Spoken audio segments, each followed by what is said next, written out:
Have quite a full room already. So Yes. welcome to Friday.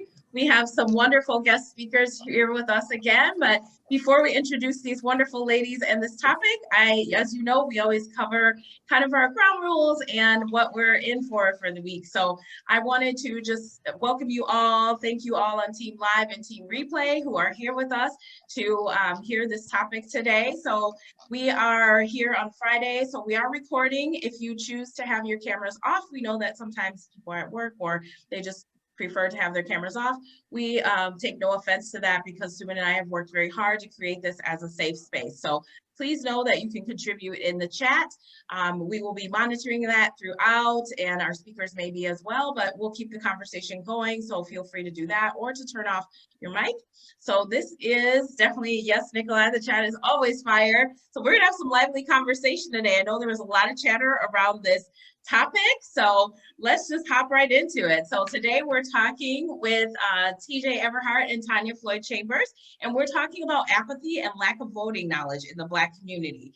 We need to fully know and appreciate our power. We had some great pre-live conversation here too.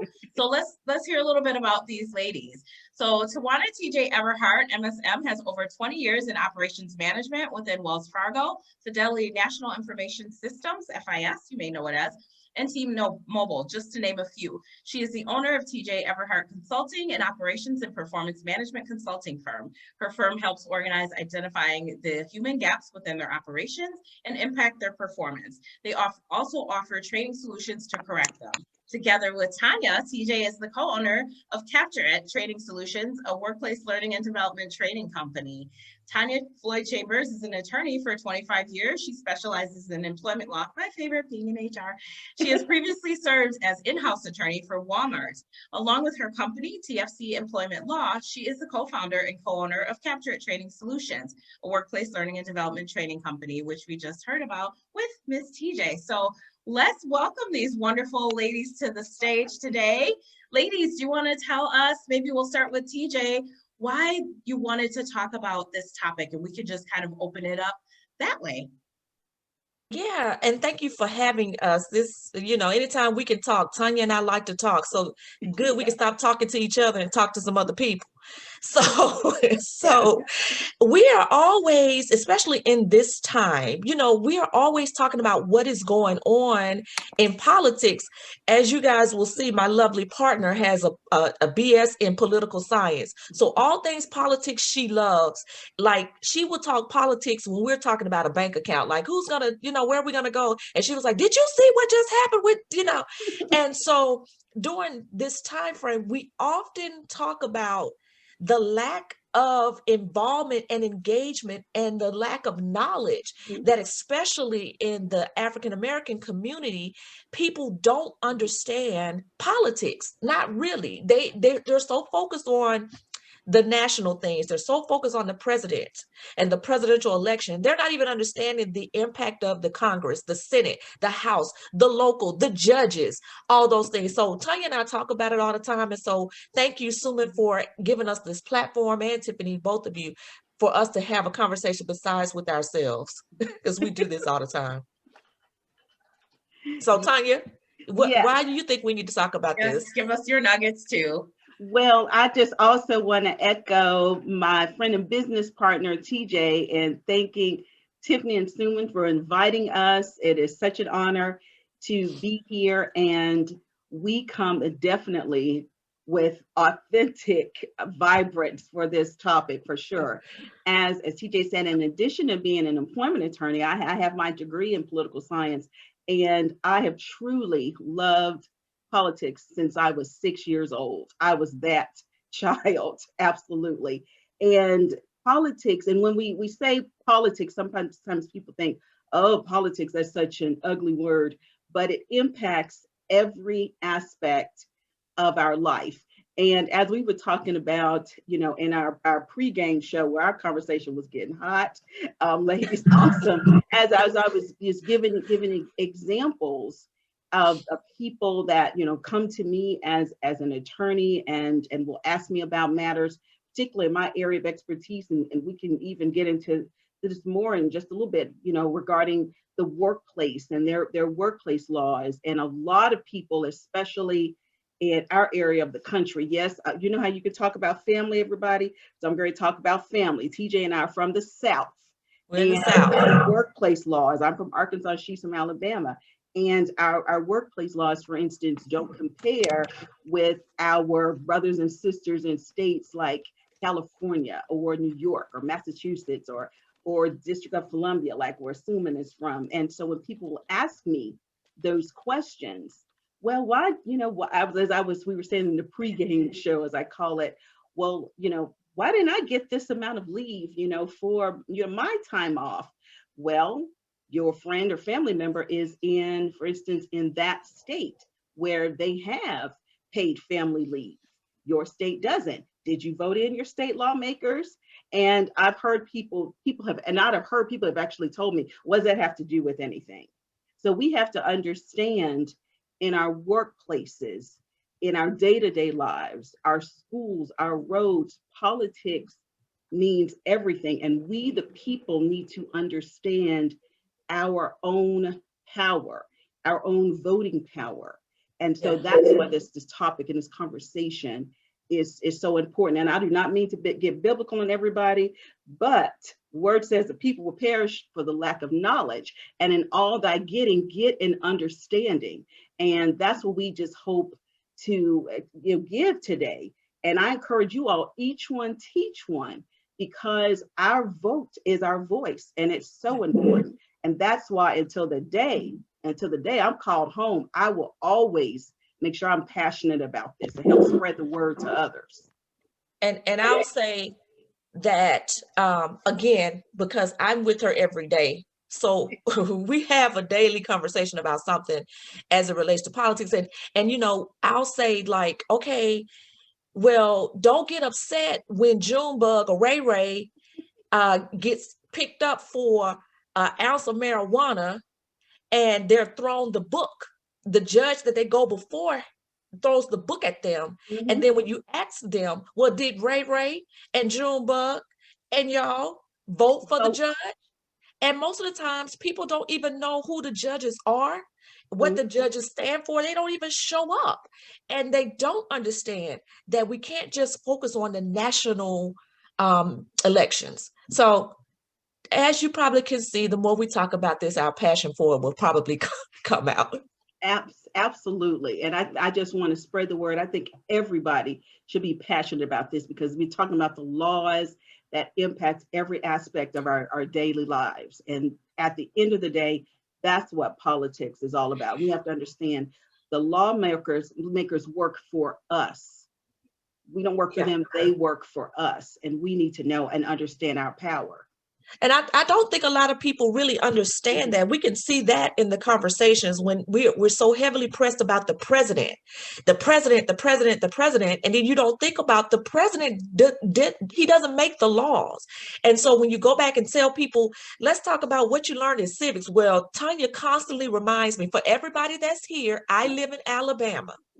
And just in case you don't know who the new senator is from Alabama, who just said he couldn't read the paper because it was snowing outside. And he also said that the three branches of government was not the branches of government. Mm-mm. That just says we just don't help us. Everybody help Alabama. Absolutely. For instance, we don't understand our power.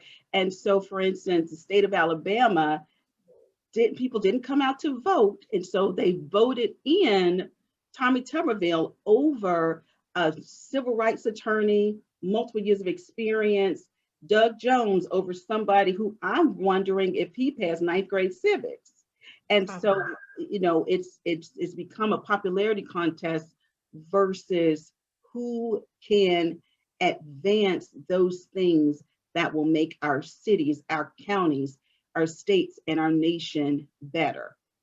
And that's what one of the key focuses and most important aspects of understanding our power. Yep. And so, you know, in our pregame show, we were talking about what's going on in Georgia on the Senate level, right? And so this whole redistricting, these bills that are on the table.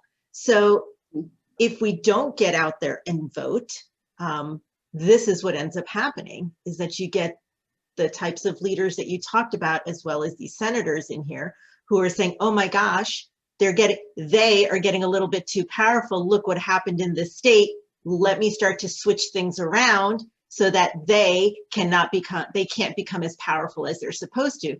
So I think a lot of times, and I could be wrong on this, but personal thoughts here, the work is never going to end, right? So you feel like you made it to the top, and then you get knocked down again, and you got to climb up that mountain again to get knocked down again. And I think people get tired, and what ends up happening is they say, what's the point? Right? Yeah. And so how do we make it a point that it is still important, even though we get knocked down hundreds and hundreds of times?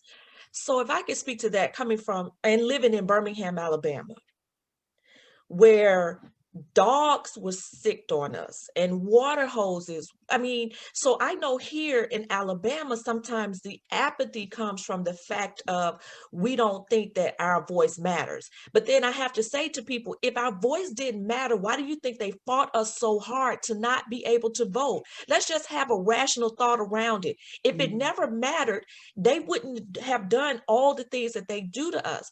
But a lot of times, because of a lack of knowledge, again, I go back, people don't understand the difference between how the president is voted in with the electoral college and how that works, as opposed to your local government. So they're looking at, well, my president that I voted for didn't win, so therefore my vote doesn't count.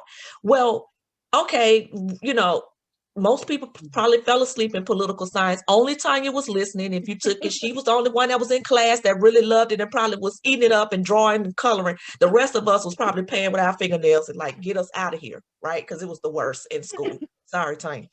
But when you look back over history, I think I know that's the problem here in Alabama. We were so beaten down to the point that, the next generation, we didn't carry it over to the next generation. My grandmother, I can remember when I was working, I was a manager over managers, and my grandmother, who is 95 years old, born and raised in Birmingham, Alabama, she asked me, did I manage white men? Oh, baby, you have a white man that reports to you? And I'm like, yeah. And she said, I never thought I would see the day that one of my children would be over a white man. So they carry a different type of onus that I think got watered down as the generations, because my children now live in white communities, went to white schools, so they, it's no big deal to them. And I think we may not have necessarily done a great job in carrying the importance as the generations went by, that there was a reason why they hosed us. It wasn't because they just wanted us to be quiet, but they understood if we ever figure out the power that we have, we would turn a state from red to blue. And that's exactly what happened. Right. And TJ, and to piggyback off of that, we have to understand, and that's why the title of this talk is apathy, because we have gotten lazy and we've gotten comfortable. But we have to understand that those before us marched, they kneeled, they had sit-ins, so that we could get to the point where we are today. And Suman, you asked a great question. People are saying, well, we're just tired, and what's the point? And notice that I said a few minutes ago, and I meant that with all of my heart, and we all have to have this understanding. We all have to have this understanding until I leave this earth. And I hope the Lord blesses me to have the longevity of Miss Cicely Tyson, who just left us at 96, as my grandma was like, still clothed in her right mind and looking gorgeous. And so all of us have to have that understanding that there is no stopping ground. We can't just, it's almost like I'm trying to get healthy now. So it's almost like with weight loss and health. Well, you can't lose the weight and say, oh, I'm good. Oh, I lost it. I can, eat whatever I want now. Now you have to maintain. And so that's what we have to understand. And we haven't reached the mountaintop, whatever that mountaintop is.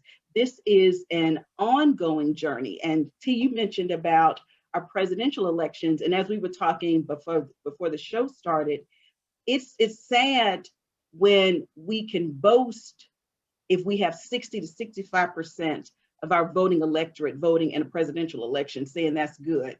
And I was saying that 60 to 65% when I was growing up was a D. And when we boast about that, and then the local and state numbers are even worse than that. They're at F numbers. But if I just want to educate everybody to show you, even with the presidential election, when you don't vote, when people, for instance, come to me and say, oh, I have this case, I was, fired because, of this, or because I was discriminated against, and I know this is a big $1 million case. Well, they have to understand the judges, and that is one of the most powerful, long-lasting things that a president can do, put judges in place. And just, wherever anybody, falls politically that's joining us, a previous president has put in place judges, some of which are in their 30s, federal judges. And you talk about the most cushiony job in America, that's a federal judge, because it's a lifetime appointment. So let's say this judge in their 30s who has never even tried a case now is on the bench for the next 50 years. And you tell me about tired. And so for anybody that comes to me and says, oh, I have this case, I know I was discriminated against. And so I know I'm going to get, well, this is not Law and Order. It's not TV court. This is real. And so there are so many loopholes that you have to get through, including passing what's called summary judgment. You want to know what that is? Google it, or somebody, reach out to me. Our company is Capture It, LLC. And so Capture It Training Solutions, come to one of our seminars, and I'll definitely explain what that is. And so you got to get past summary judgment and getting your case thrown out for this judge who has never tried a case, and will also be judging from emotion and from their feelings and not from the law. And so the next time you want to sit at home and not vote, well, just think about that. That's one of the most powerful, long-lasting matters. And so no matter where you felt about the previous president, long after he is long gone, though some of those judges will barely be middle-aged when he is long gone. And if they have that longevity, that will affect your children's children. So hopefully we can get that voting number out of the 60 to 65% range. And then don't get me started about the local and state. If you want to know why your state doesn't have X, Y, Z, and I'm talking to my Southerners especially, but you want to know why your state doesn't have paid family leave. You want to know why your state doesn't have discrimination protection in all areas, because the federal government only does so much. Think about that the next time you're not voting, or why your roads are not getting fixed, or why this is going on with your child's school district. And so we are the ones who carry that voice. And so just like you're upset if your child brings home an F in the 40 or 50 percentile, or a D in the 65 percentile, well, that's our voting numbers. And so we are like sitting back and taking the abuse. We're saying it's okay. And so as long as some of us, and I'm speaking to the Black community, have arrived in suburbia, as T was talking about, then we've forgotten about our brothers and sisters who haven't. And those who haven't, you're also just sitting, well, because they're going to do whatever they're going to do. You have to understand, no matter your income level, because the ballot does not ask you how much money you make when you're in that voting booth. No matter your income level, your vote is your voice. And if you want to know how powerful it is, look at those lawmakers this week who kowtowed to the crazy QAnon people because they don't want to lose their vote. People who believe that laser beams cause all of the wildfires in California. People who do not believe those babies were killed at Sandy Hook Elementary. People who don't believe that those teenagers were gunned down in Florida. Your lawmakers in Washington, a lot of the Republican lawmakers are kowtowing to those people. Then you tell me that voting is not powerful. You tell me they understand the power of the vote. It's us, we, that don't. And so we have to do all that we can, or else our government will be filled with those crazy conspiracy theorists who believe all of those things. And so I hope that we're getting across, and we hope that each one teaches one. And so that is why we all should have our power and passion about this. And if you get tired and wonder why the country is run by somebody who believes that some laser beams are being down, it's going to be all of our fault. Not laser beams. That's what they believe. That is what they believe. And let me just say one more thing, because you see I'm passionate about this. And I hope somebody gets this video to this gentleman, because you have too much power. When I heard that the brother Colin Kaepernick, with all of his kneeling, when a few years ago he said he didn't vote because they were all the same, you cannot tell me that is accurate. You see, our forefathers, they knelt because that's all they had was to kneel and march. So after you finish kneeling and after you finish marching, then what? We need to march to the ballot box. Then we can make our demands heard. No, they are not all the same. I'm not voting for lawmakers that believe that those babies at Sandy Hook weren't really killed. I'm not voting in lawmakers that didn't believe those teenagers in Florida, Parkland High School weren't really, at Marjorie Stoneman Douglas High School, I'm sorry, were not really killed.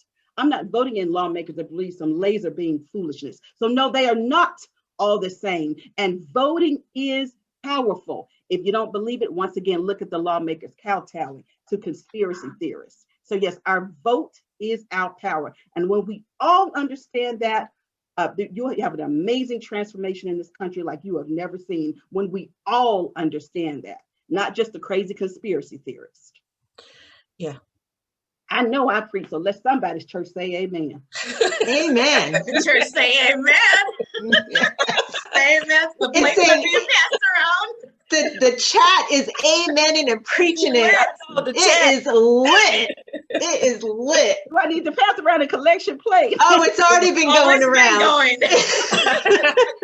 Yeah. Jamal started it. It is going. Jamal, you make sure we get our coins with your collection. Absolutely. But Right, it should be lit and see, all across the country. Yeah. Absolutely. When I hear my husband come and tell me, you know, from the barbershop, and yes, he said they are being socially distant and wearing a mask, but coming from the barbershop, and he'll come tell me, babe, and my husband is not like me. I can talk to the cows come home about politics, but my husband would say, I can't talk to a fool.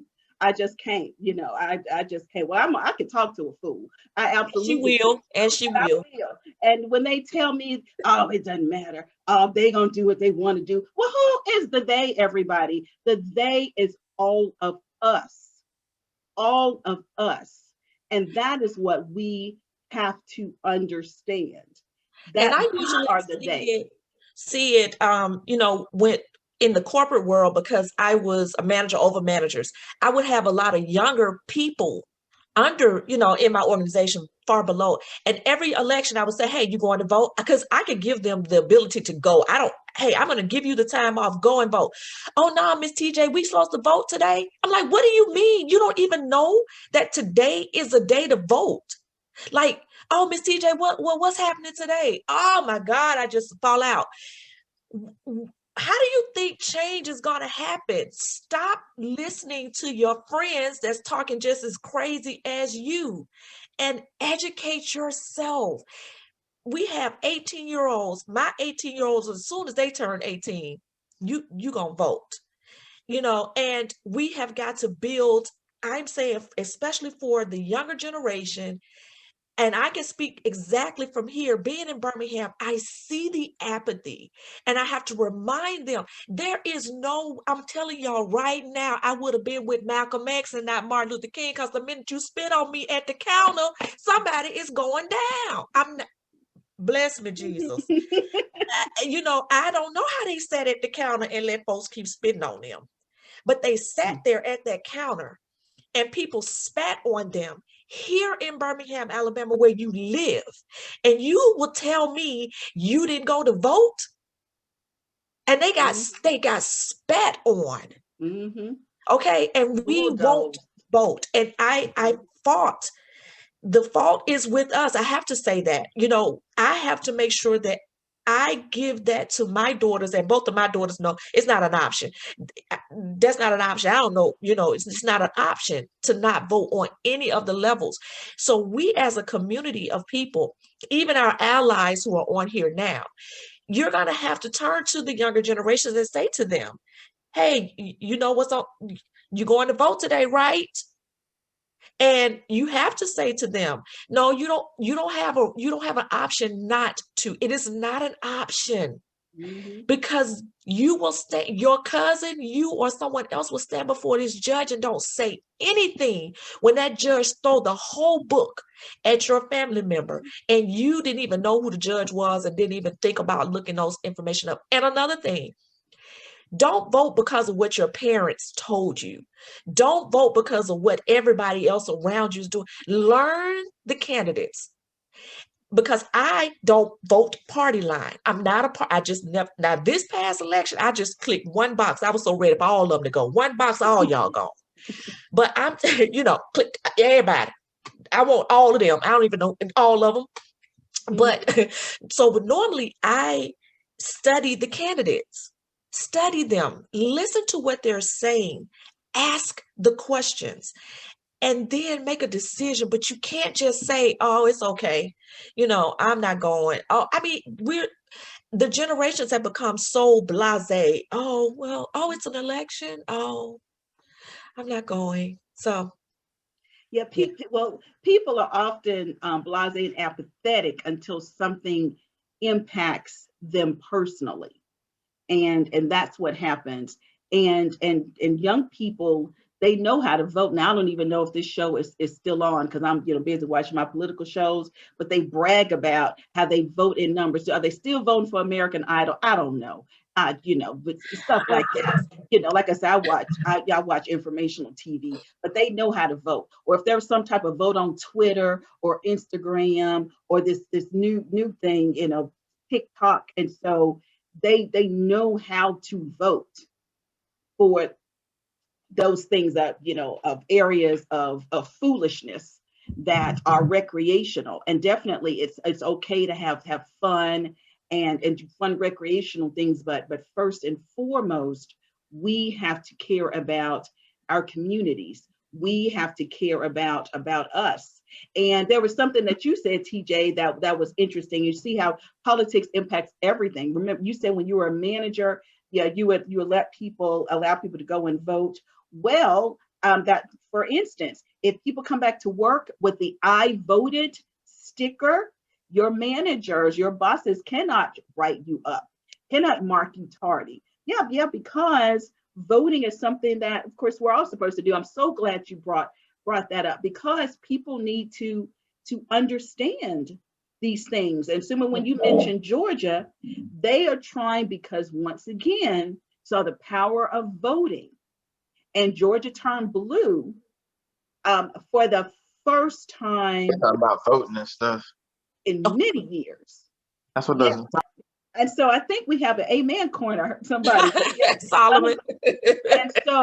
And so now, in addition to the redistricting, the state lawmakers have now decided they want to make it more difficult. They want to make it so that you cannot just do absentee balloting. You have to have a specific reason. They want to make stricter ID laws, and not just in Georgia, in Arizona, in Pennsylvania. And if you see the common thread, these are states, for instance, now, wherever you fall, this was a free and fair election where Biden won this time. And so those lawmakers who just happen to be Republican, and we're not disparaging our Republican brothers and sisters, I'm just giving you civics class and what's going on. They, I guess, in their anger, now want to make things difficult and harder now to vote. And so, but once again, those are lawmakers who understand the power of voting. And so that is the key. And that's one of the things that we have to make sure that we understand. One thing I can definitely speak to, we're talking about young people. For instance, you're putting all of your business on social media. Well, did you know that in the state of California, the state lawmakers have made it a little harder for people out there to be fired for putting stupid stuff on social media, because they've made that a state law. And so the people, once again, have the power. And we could go a whole 2 or 3 hours to talk about some of the laws of the state of California. So next time you're wondering why your family member or friend who gets this benefit or that benefit because they live, for instance, in California or Washington State or Oregon or DC or New York, Massachusetts, I can name you the states that have really good workplace laws in case somebody wants to move. I can name them all out and lay them out for you. So if you're wondering why those family members or friends get those benefits and you don't, while you're complaining about your job, well, it's not your job, it's your lawmakers. It's your lawmakers. And that's one of the things that you have to understand. For those of you who are in the South, who are in the southern states, who are mad that minimum wage is still an abysmal $7.25. If you're mad about that, well, that's not federal, it's the state lawmakers. They're fighting over it federally, but what the federal government is trying to do is what those states won't do. But also, did you know that it's faster to pass a law at the state level than it is the federal level? It's faster and it moves more expediently. So if you want some action done, definitely vote for your federal lawmakers. As TJ said earlier, get to know your state lawmakers as well, your state and local lawmakers, because legislation moves a lot faster. Now, in my home state of Arkansas, for instance, they are trying to pass this ridiculous stand your ground law, like in Florida, that got the guy off who killed that young man, Trayvon Martin. That's the kind of foolishness. Arkansas is already an open carry state, like a lot of states are. Why, in addition, do you need a stand your ground law on top of that? So for any of my Arkansans who are listening, if it passes, and because we sat on our laurels in apathy and perished because of the lack of knowledge, it's all of our faults. And so I guess I'm really passionate about the South, because that's where we see a lot of the non-movement. And again, that's because we're Southerners and we can talk about family. You don't see the same movement that you do on both of the coasts and even in some of the Midwestern states. But know your state lawmakers. Choose today, choose ye this day, that going forward, I am going to care and I am going to run on and see what this race is going to be, because I'm doing this for my children's children. And it's up to each of us, for our young people, to educate our kids, our nieces and nephews, our younger cousins, our godkids, the young people that are in our communities, but also our apathetic older people as well. Well, they're going to do whatever they want to do. I'm going to keep saying it. Who, and I'm using improper English on purpose, is the they that we are talking about. I'm using improper English on purpose so everybody can understand. We are the they. We have the power. And for my Republican brothers and sisters, the first thing, so that we can have good policy debates, and I'm talking to the Democrats too, first of all, we got to take the power away from the crazies, the conspiracy theorists. We have to. Then we can have good policy debates, because that's where I line up with my husband when I said I could argue with a fool, where there's a fool and there's somebody who maybe needs some medication and to be locked up somewhere and some prayer. That's totally different. And so you have to, my brothers and Republican brothers and sisters, you have to say, no, no more. I do not want to be aligned with somebody that believes some laser beams causing some wildfires. I do not want to line up with some mystery Q-ing man. The only Q I know is Quincy Jones. And so you have to understand, you have to say to this day, no, I am not lining up with that. Suman just put in the chat, who would have thought we would miss Reagan and Bush? Let me tell y'all something. W is one of my favorite presidents. Only because he cracks me up. Like I can laugh all day at W. Did I agree with him as a president and some of the stuff? And but you're right, Tonya. Like I sit at times and think that we're spending so much time trying to stand our ground on our sides. And I've heard over and over and a number of times people say, well, Obama didn't do anything for Black people. And Tonya and I have this conversation too, because I oftentimes go back to people and say, well, what Black people? Like, we're not all the same. But did you know that there are 500 bills that he submitted that Mitch McConnell still has to this day? And if we were gonna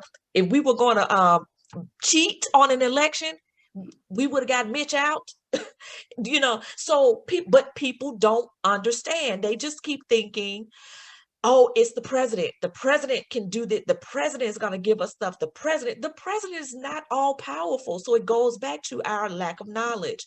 We've got to go back to educating our communities, educating them. They went to sleep in civics. I understand it. It was boring. Tonya, again, was the only one in there. I wasn't asleep. Happy about it. My A. We were in there like, hurry up, when is class over? Until it impacts us. And I could be one of those people that say in college, I took it. I didn't care about it. But as I got older, I'm like, oh, shoot, I probably should have listened to just a little bit more. So now what do we do? Now what do we do? And what we do now is have these types of conversations. So again, thank us. Oh, see, Tiffany was the same way. Yeah, that wasn't fun. Nobody, but Tonya loved it. So I know the chat is blowing up. It's insane. Yeah. You ladies are totally bringing it. But so I have a 16-year-old. Many of you hear me talk about him often, and he's in the midst of the civics classes and all that. And we all slept through classes, even through college. But how do we make this engaging enough for the younger generation, right? You and I were older, we get it. We realize the sins of our mistakes and we're trying to make up for it. But how do we get those younger ones to realize, right, the impact that this has? Because as with every generation, they get a little bit more privilege. My kids are a little better off than I was growing up. And, it's easy enough. They get lazy. Let's go ahead and vote on my computer for American Idol and all these other shows. But how do we instill in them that this is one of the most important activities that they will ever be involved in? Well, if I can speak to it first, and then Tonya, I'll let you carry it home, because as y'all can see, she's the attorney, so I have to go on and get my words in. We'll be over tomorrow, and Tonya's still explaining. So let me just say, Keith understands. Okay. First of all, Elizabeth said something very poignant. There are crazies on both sides. You are absolutely right. Yeah. So it is learn the people, study them, and process them for them, not for the party.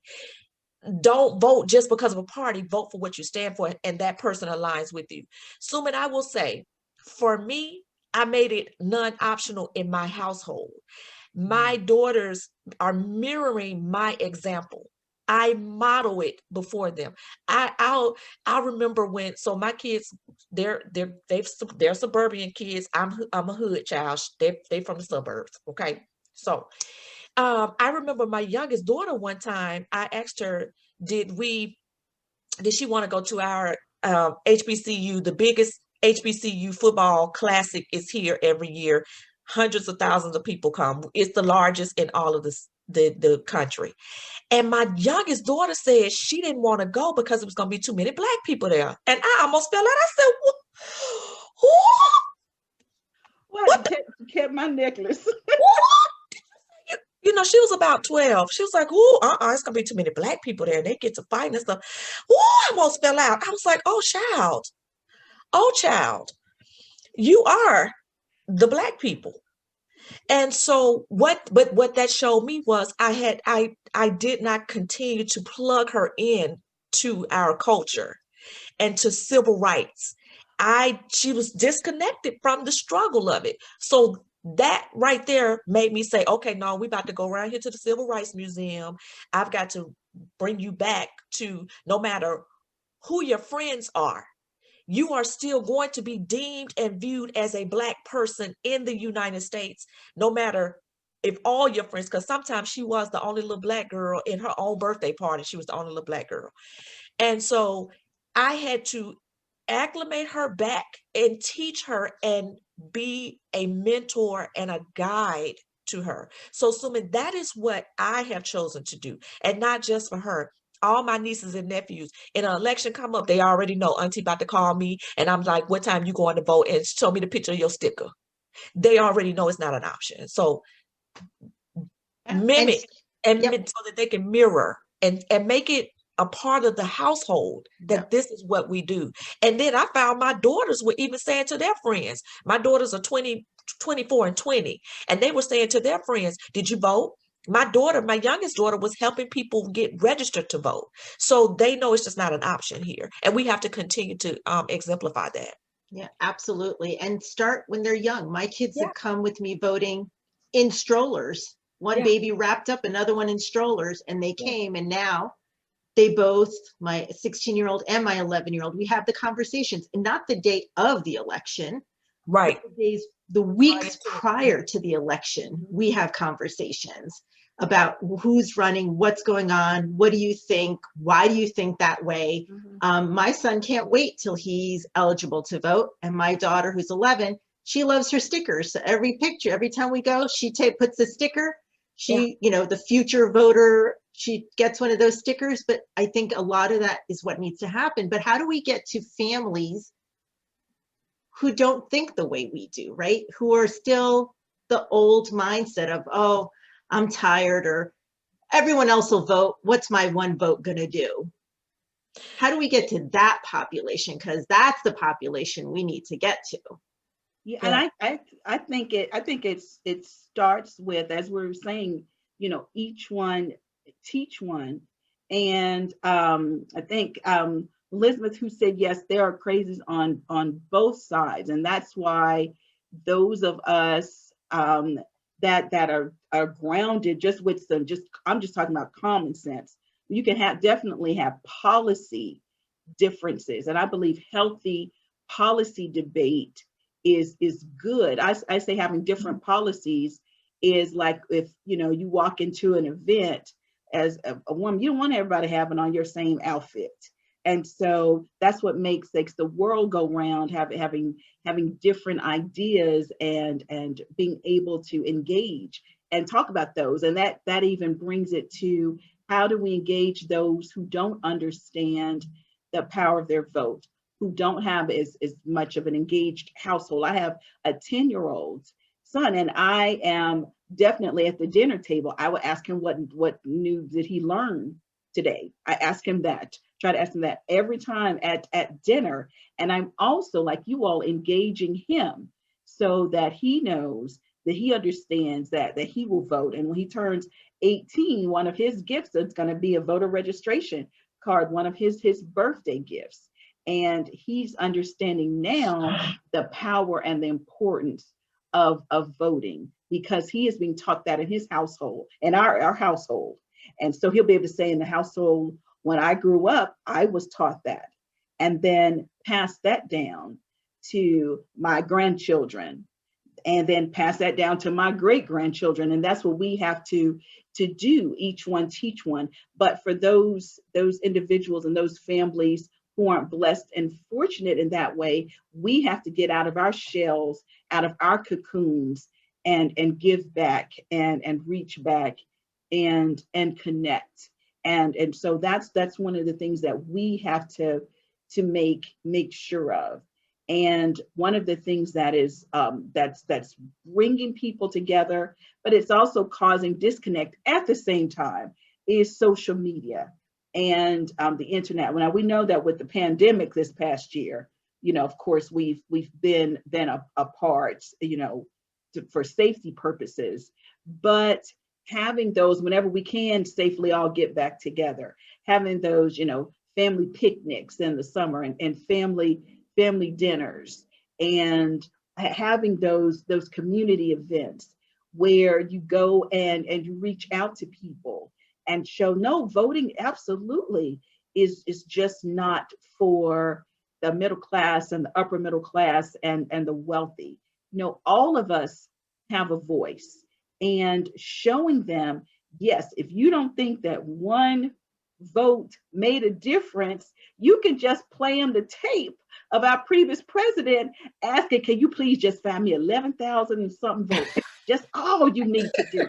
He was begging in Georgia. I just need you to find me 11. I can't remember the exact number. It was 11,000 and something votes. And so if 100 more votes than 10,000. Yes, their vote matters. They absolutely do. One vote can change the world. One vote can change the trajectory of an election. So from explaining our complicated electoral process on down, if people can understand all of this complicated technology that we have, they can understand the vote and its power. And so Tonya, that's what we have to do. I see Jamal says something about people not willing to listen, and I know you and I talk about that too. I have a relationship, and a professional relationship, with someone who is a Christian like me, but I was asking questions, and we would have dialogue.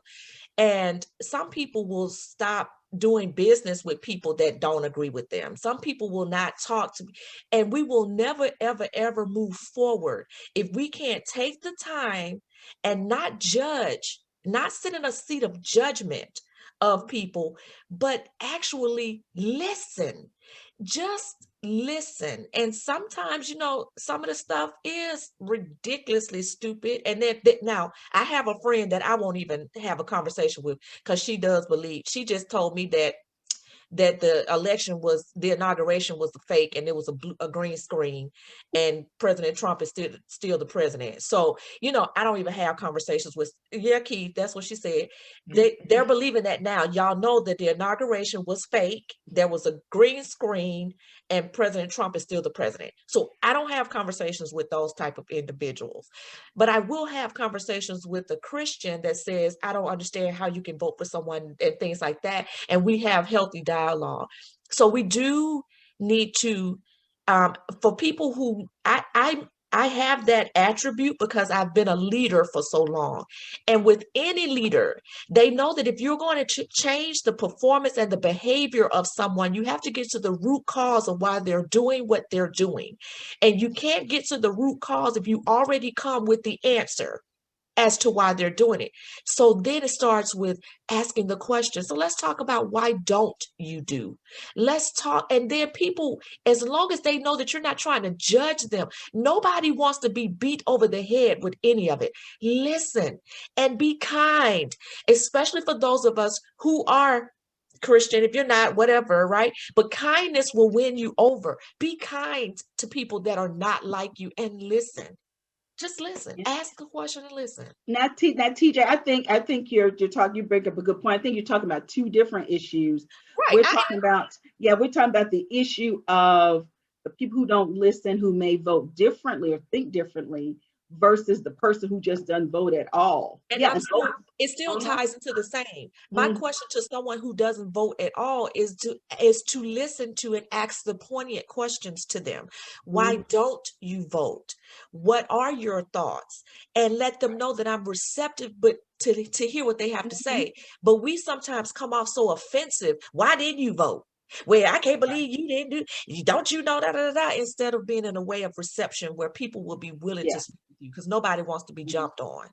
And I've heard people say, that's what I'm saying, not understanding the complexities of even the electoral college system. Well, to those people who don't vote, tell people, if it'll make them feel better, that we have lawmakers.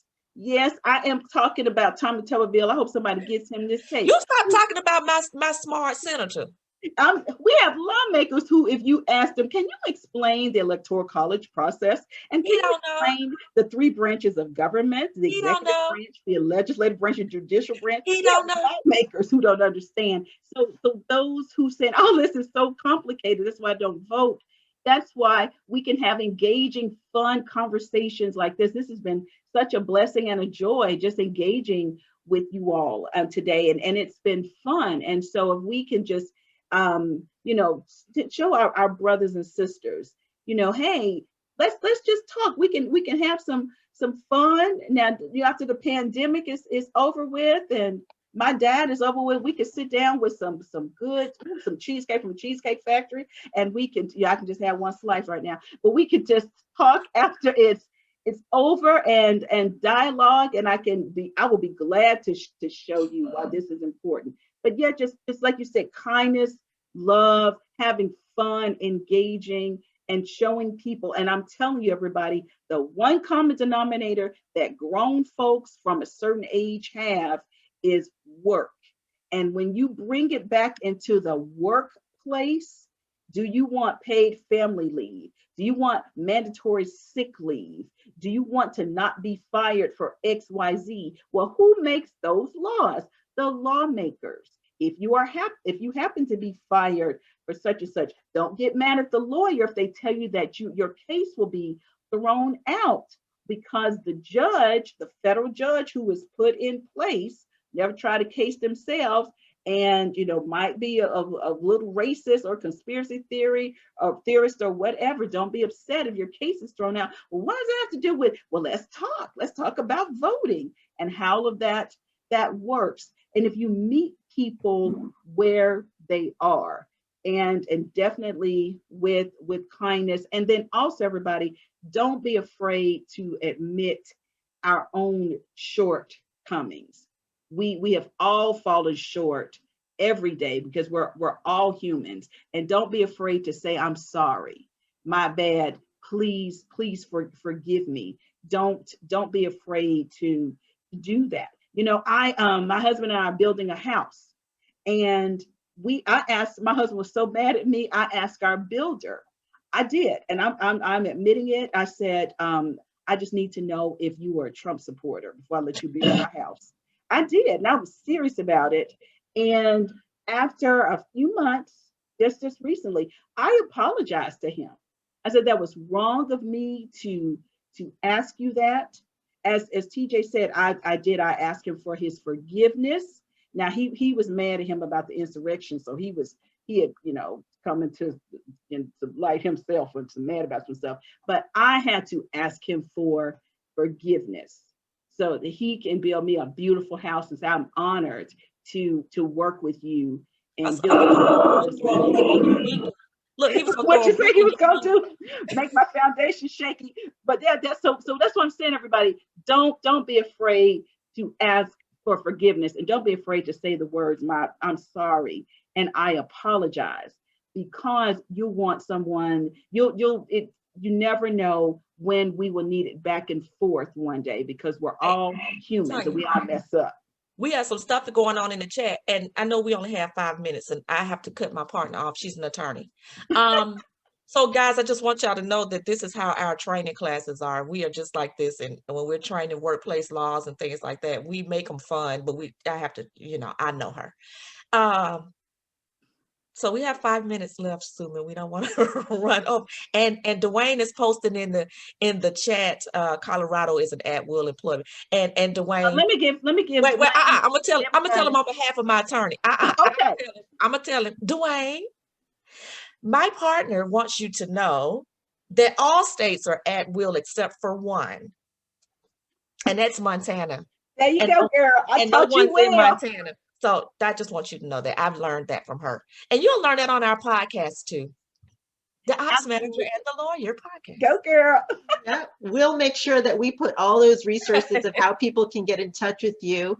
TJ's right, we're coming up on the hour. This has been insanely amazing, super educational. The chat was lit. I don't know if you guys have, I'm not going to ask Tonya. TJ, you have a couple of last ending words that we can end with.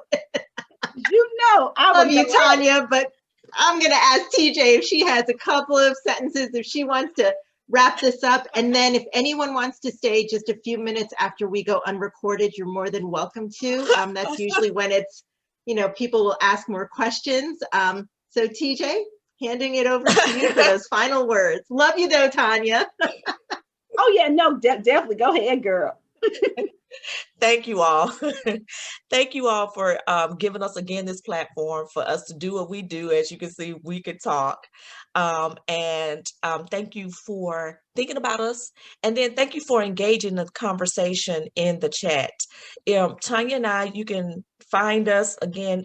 If you want to follow us on LinkedIn, it's Capture It, and it's KAPCHURIT, Capture It Training Solutions.